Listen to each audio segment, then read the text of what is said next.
Welcome everyone to our next series of podcasts, this time Women in STEM. As you know, ACSA, the Australian Curriculum Studies Association, is there for debate about all things curriculum and pedagogical. I would like to start by first acknowledging the lands and the traditional owners of the lands in which we find ourselves today, where we learn to live and to grow. I pay my respects to their elders, past and present, and the continued contributions they make to education of all Australians. I am here from the Whadjuk Noongar Nation here in Perth. Now, it gives me the great pleasure to introduce Professor Linda Hobbs to ACSA Insights today. She is currently the Associate Head of School Research at Deakin University. Now, since 2004, Linda has had a particular focus on research involving new insights and directions in STEM education. A large body of her work has looked into professional learning and building the capacity of our pre-service teachers. Linda is also known as an eminent voice on the research of out-of-field teachers, which I think has one of the best acronyms of OOF. Now, she is the current lead in Girls as Leaders in STEM, which is known as GALS, which provides experience for girls in years 5 to 8 to develop those problem-solving skills, but alongside the mentors from university and industry.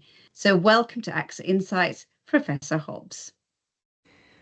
Thank you. I'm so excited. Yeah, thank you. I'd like to start with the first question, which is one of those things you have to sort of throw your mind back a little bit, or it might be somewhere close to home. But what were your particular motivations for entering the education sector? Now that's a good question. So I certainly started off with a love of science and went into science, and then turned my love to education through a love of learning, actually. I just love the idea of continuing to learn, to research, to come to know information. And so immersing myself within an education context enabled me to keep that notion of lifelong learning, and also being in an environment that valued that type of work. Also, that was a strong motivator for me. Brilliant. Yeah, it's that lifelong learner thing is just so important. And especially, I think we don't appreciate that when we're at school because we're just trying to get to the end point. And then only when I think we get past school do we think, wow, this is something that is actually a skill in itself to be that lifelong learner. Now, what I'm really interested in is in the last few years, you've really been at the forefront of leading girls into that STEM space. And one quote that I read, which I thought was particularly lovely, was about it challenges gender bias and supports the aspirations of young girls pursuing a rewarding career in the STEM industry. And it resonated with myself because I'm one of two girls and both of us went into STEM. So I suppose we were quite well protected in that our family were in STEM. So we didn't come across that gender bias particularly until probably the later years of education and then going into high school. I know my sister might have had it more. She was the only girl in her physics class, but in general, we were protected. Do you find that the girls coming into, say, the GALS program are aware of that gender bias at that time, or do they recognize it? Has it been quite a confronting thing already to them? Well, I don't think the girls, they never really voice that so much because they're outside of their normal environment that would have boys and girls maybe. And so the GALS offers something, a different sort of a space where they can do something and be something that they wouldn't normally be within a normal classroom situation. And they certainly come into the program with excitement, a desire to learn with friends, to be challenged. And we find that in GALS, they choose problems to explore that are meaningful for them. And so we don't explicitly call out the gender bias in the program, but instead inspire them to open up possibilities. So the language of gender bias, I think, is quite exclusionary and it's blinkering. And we don't want to put that idea into their heads. Yes. And through working together, hearing each other's ideas, they build on, they stretch, they transform what they think is interesting to them. So it's about generating interest new interests, not just exploring what they're currently interested in. So in that sort of environment, they focus on projects relating to waste. 50% of the projects that are done in girls are focusing on waste or circular economy, Yes. waste in the fashion industry, microthreads. You know, these are all new things they've never Yes. heard about before. Others are focused on inclusive societies, things that, including their friends, people with broken arms, people with disabilities, people they care about. So I think that idea of generating interest, it moves them away from a potentially exclusionary pathway. Yeah. Yeah. Oh, I think that's so lovely to hear, because I think we are really sort of setting our girls up for success in that sense, because if it's not there right now, that gives them the confidence. And we know that confidence is a major factor in our girls going out and succeeding, which we might touch on a bit later. Now, the Girls Programme has also got a fabulous set of resources that teachers can run with. And I think our feedback is often we want resources, we want that support, and we get that a lot. And I think we're in a competing market with those who are consistently kind of more the commercial side of designing products. And again, STEM continues to float in a space of the unknown, where we kind of don't know when it links to curriculum areas. How do you see these resources helping to connect teachers to those real life concepts where we require the STEM skills? Yeah, well, the resources we've got consist of problem cards, which are based around problems from industry and community, plus resources to assist teachers to work through and use the design process. And so most schools use design thinking. Yeah. But yes, teachers rarely have ways of thinking about industry and community problems apart from those in existing resources. So we've got resources based around also the 4 modules and the key skills that we want the girls to develop, which is around entrepreneurship, teamwork, leadership, and communication. So teachers tend to like the resources. Both we teach them how to use them to support the girls as they move through the program, but also teachers are using them in their own classrooms. And it's nothing like seeing resources being used to understand how to use them yourselves. So it can be difficult for teachers to translate industry and community problems for students, and to look for those contemporary STEM or contemporary science type issues. So they really do like having access to resources that are tried and tested and that are reliable. And I think you've hit the nail on the head there, especially, and I know that the idea of being evidence informed and backed by, you know, researchers like yourself, as opposed to very much some tokenistic STEM activities that you often see, which have not been designed with that fidelity. I think what you're saying, that tried and tested method, is absolutely vital. Now, it's always quite difficult for some people because it's a lot of self-reflection here, but can you tell us about one of your success stories? What was that aha moment where you realized the impact, say, of the program, but also maybe the impact of a piece of your research or what you've been working towards? Oh, look, GALS is such a rich learning environment. And we know that it makes a difference. And the first time we ran GALS and the first time we heard the girls talk about their solutions, we knew it was doing what we wanted it to do. So GALS has a public celebration at the end of a term. The girls have been working the whole term to develop solutions to a problem. And as I say, the problem was not given to them. They think about, they decide on what the problem is they want to solve. So they give a 5-minute speech to a PowerPoint. They prepare a very large poster that's then placed in a public space like a shopping centre or a library. And so hearing the girls speak passionately about the problem and their solution is just amazing. But they also talk about their teamwork, and I love hearing them reflect on how they're developing as leaders. The other thing that I really like from particularly that event, it includes the parents, school Yes. have come as well, and hearing the parents talk about the effect of the program on the girls, and they're so thankful that their daughter has had that opportunity to go through that program and think about things in this way. So, and we have done some research with the girls to get feedback from them.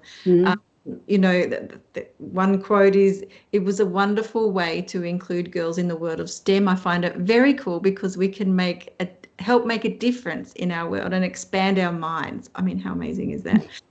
I know. Yeah.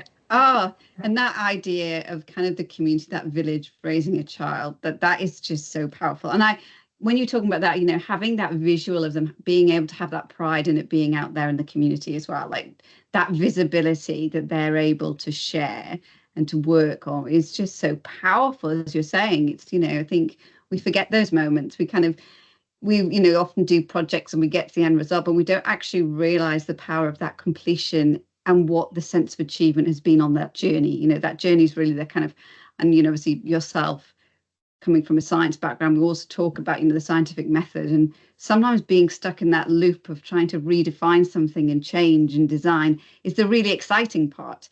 And often the end results are really taking us on that journey. Now, your body of work is expansive, and I'm particularly interested in your out of field science work, because we often see that maybe particularly in those STEM subjects, especially science and maths. And then again, most likely to be in rural and remote areas where a lot of staff are put into subject areas that they may not necessarily have the level of expertise that they feel they need. You know, we often see that with STEM, say engineers or someone will come in, but then be given that 8R maths group or whatever it is. What is some of the advice that you would give to those teachers who find themselves in that space, and how to raise their confidence there? Yeah, so often teachers do find themselves in subjects that they're not qualified to teach, but that could be for a short period, or it could even be for you know, the whole teaching career. So, you know, I was a science teacher, but I knew that I would always be teaching maths. So, so what my research and others have shown is that it's no-brainer that basically getting help from colleagues is the number one resource. And so having a school and a culture of support, a culture of innovation in the school that enables teachers to reflect on what they're learning. So it's learning the content and how to teach it. That's one part of it, and that takes enormous time and commitment to not just teach from the textbook. But it's also involves understanding the subject's principles and values and practices and translating those into effective teaching strategies. Because teaching science out of field is very different to teaching English out of field, for example. Yes. And so understanding what are those subject differences is really core. And somebody speaking to your in-field colleague can be very important. Of course, if you're in a small rural school, you might be the only teacher teaching that subject, and you're out of field, and you might be the head of department of one. And certainly a lot of my research has occurred in rural and regional schools, and so expanding that support network to beyond the school, to other teachers that they know, joining online chat groups, for example. I know that they've been quite useful for many, but also, there are finding colleagues from local schools, but basically having that time, and hopefully you'll have a principal who appreciates that there is a demand on teachers. It's not just simple. The idea of a good teacher can teach anything is a misnomer, because even a very experienced teacher can be re-noviced through the process of having to teach out of field. Definitely. And that, you know, we talk about that flexibility and agility of a teacher often comes to question, but it is something that we have to push ourselves into an uncomfortable space many of the time.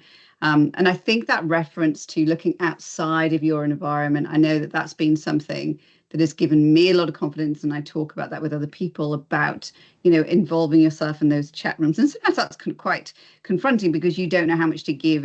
But it's often a quite safe space because there's so many people who are also experiencing the same thing without you showing what you perceive as a vulnerability in your own, say, classroom environment or your own school environment. So I think that's wonderful advice, not even within just Australia and our states, but also looking outside at what's happening in a worldwide context and taking elements and looking at that is really, really important.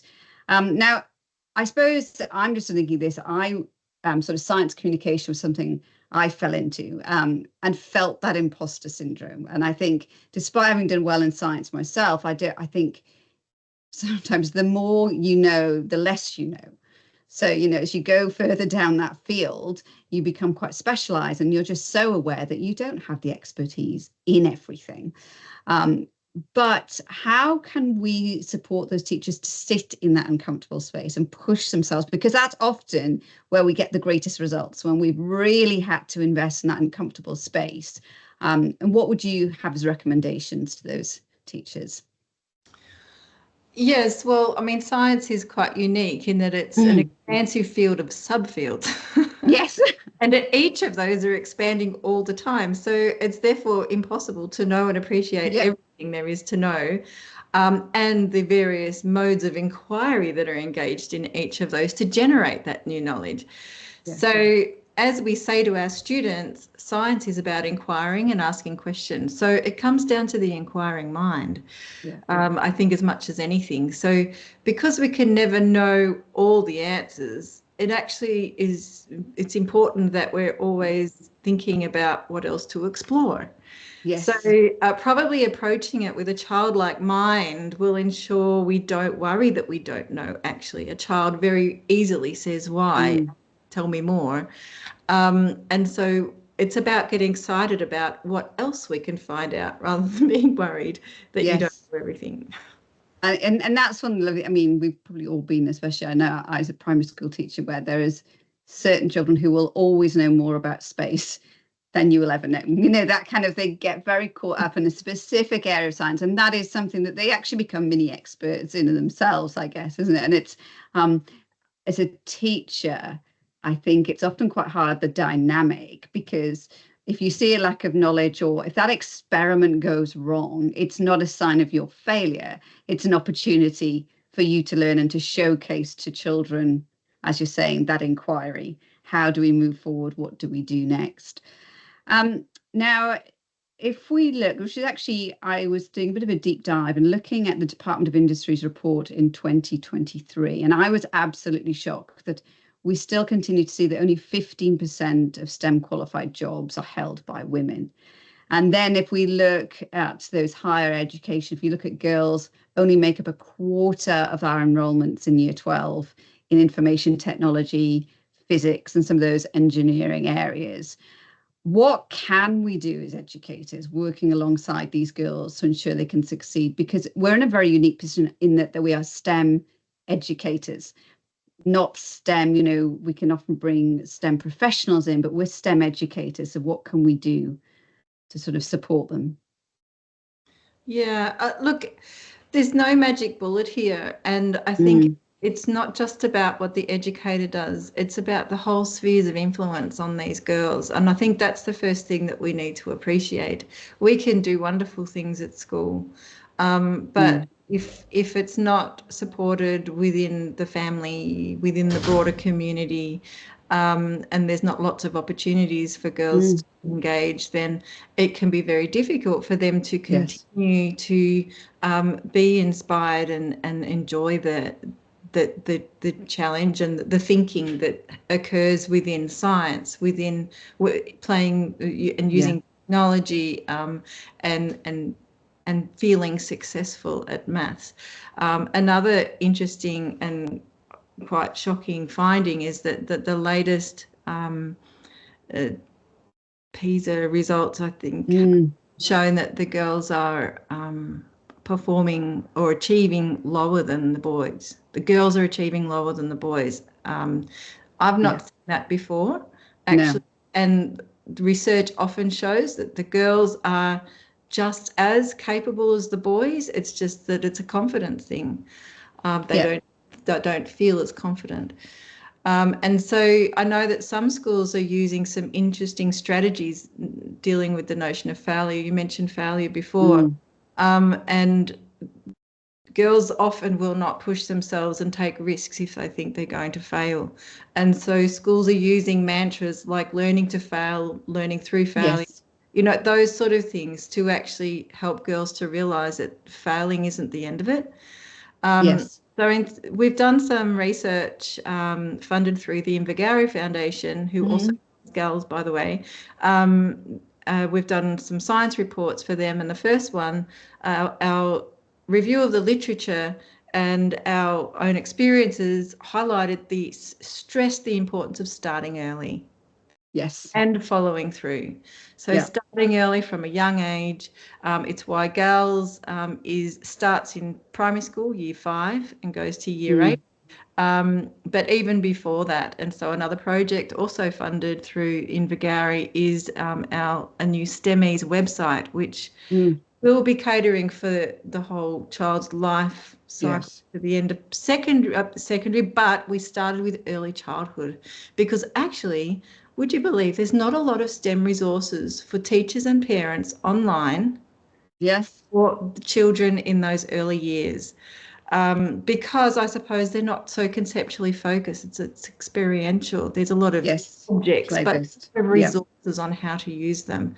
And so starting early is very, very important. And then engaging with strategically selected role models is important throughout. And those role models change. Of course, the parents become are closest to the girls very early on, but of course that moves away. And so how you bring those role models in, and of course girls plays an important role there. Yes. Also providing ongoing STEM career awareness. So this is not career advice. This is awareness. So it's awareness raising of what the possibilities are. And so I think if we shift that language to STEM career awareness, it takes the pressure off girls feeling like they have to enter the STEM pipeline to just being aware of what the range of possibilities are and opening them up as real possibilities. Yes. It reminds me of a really beautiful little video and I think it might come out the UK, where they get children all sitting down to draw a fighter pilot, to draw a fireman, and all of them, girls and boys, draw them as male figures. And then the end kind of thing is they all come in and they're female.